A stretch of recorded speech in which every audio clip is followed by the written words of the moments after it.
If you've ever felt a connection so loud it scared both of you into silence, this is for you, because sometimes the strongest feelings aren't spoken. They're carefully hidden. I want you to understand something most men are never taught: when two people have feelings and neither admits it, the truth doesn't disappear, it leaks, it seeps out through behavior, tension, timing, and hesitation, and the first psychological sign is not flirting. It's restraint, real painful restraint. When a woman has feelings she hasn't admitted, she doesn't rush toward you, she slows herself down around you, she becomes unusually careful with her words, she edits herself mid-sentence, she avoids certain topics, then circles back to them days later as if they just came to mind. This isn't confusion, this is self-protection. Her mind is running calculations you'll never hear out loud. If I say this, will he see me? If I move closer, will I lose control? And here's where men get it wrong. You assume attraction looks bold, you assume interest looks obvious, but unspoken feelings look like tension. They look like pauses that last a second too long. They look like conversations that feel deeper than they should be, followed by sudden emotional distance. That push and pull isn't games, it's fear colliding with desire. The second sign lives in her attention. When feelings are mutual but unspoken, attention becomes selective. She may not text you all day, but when she does, she's fully present. She remembers details you forgot you shared. She notices changes in your mood before you mention them. Psychologically, this is called emotional attunement. The mind doesn't invest this level of focus without attachment forming underneath. Now, pay close attention to how she reacts to other women around you, not jealousy in the dramatic sense, but subtle shifts. Her tone changes, her energy drops, she becomes quieter, more observant. This is an internal conflict. Part of her wants to claim emotional space with you, and part of her believes she has no right to. That contradiction creates silence, not confrontation. Men often ask me, why doesn't she just say something? Because admitting feelings changes the rules once spoken. Something must happen, and if neither of you feel certain the ground is safe, you both stay still. You mirror each other's hesitation. This is why mutual feelings often stall for months or even years. Not because the connection is weak, but because it's powerful enough to risk loss. And here's the hardest truth. If you feel an emotional charge when nothing romantic is happening on the surface, you're not imagining it. Chemistry without expression doesn't vanish. It accumulates, it sits between you in conversations. It shows up in the way you both linger before saying goodbye, as if leaving costs more than it should. This isn't about chasing or confessing.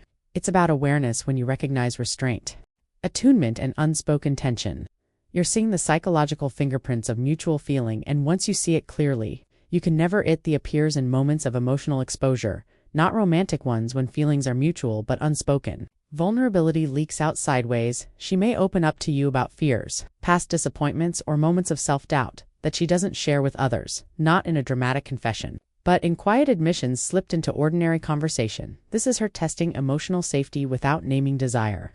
Here's what most men miss. Emotional disclosure is more intimate than physical flirting. When a woman reveals something she's never said out loud before, her nervous system is asking a question on her behalf. If I let you see this, will you stay?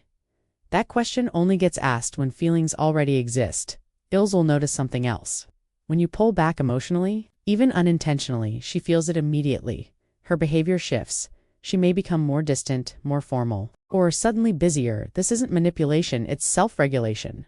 Her mind is trying to reduce emotional risk because the attachment has already begun forming. If there were no feelings, your distance wouldn't register at all. The fourth sign lives in timing. You keep almost crossing the line, but never do. Plans fall just short of being dates. Conversations drift toward intimacy, then abruptly change direction. One of you makes a joke to release the tension. This pattern is not coincidence. It's a mutual avoidance of the moment where everything would change psychologically. This happens because both of you are reading each other's hesitation as a warning signal. You wait for certainty, but certainty never comes because both of you are waiting. So the connection lives in this suspended state, charged but contained. That's why it feels heavier than a clear rejection. Ambiguity demands more emotional energy than closure ever does. Pay attention to how she reacts to silence. If you stop initiating contact, does she find indirect ways to reconnect? A casual message, a shared memory, a reason that doesn't quite justify reaching out. This is her attempting proximity without vulnerability. She wants closeness, not exposure. And notice how she responds when you speak about your future. Even casually, if she listens intensely, asks follow-up questions, or subtly inserts herself into hypothetical scenarios. That's not politeness, that's projection. The mind doesn't place itself into a future it doesn't care about. Men are often taught to look for green lights or red lights. But unspoken mutual feelings exist in yellow, slow, cautious, tense. You're both protecting something fragile that hasn't been named yet, and here's the psychological truth. The longer this state lasts, the stronger the bond feels because your brains fill the silence with imagination. This is why these connections feel unforgettable. They live in the space of what if, and the human mind is far more attached to possibility than reality. That's not romance. That's neuroscience. If you've ever felt closer to someone you never touched than someone you dated. This is why when feelings are mutual but unspoken, both of you become hyper-aware of loss, not losing each other physically, but emotionally. You start measuring your words. You avoid conflict. You choose silence over honesty, because honesty feels like it could break something fragile. This is not indifference. This is attachment without permission. You'll notice it in how she handles disagreement. She softens. She backs down faster than she should.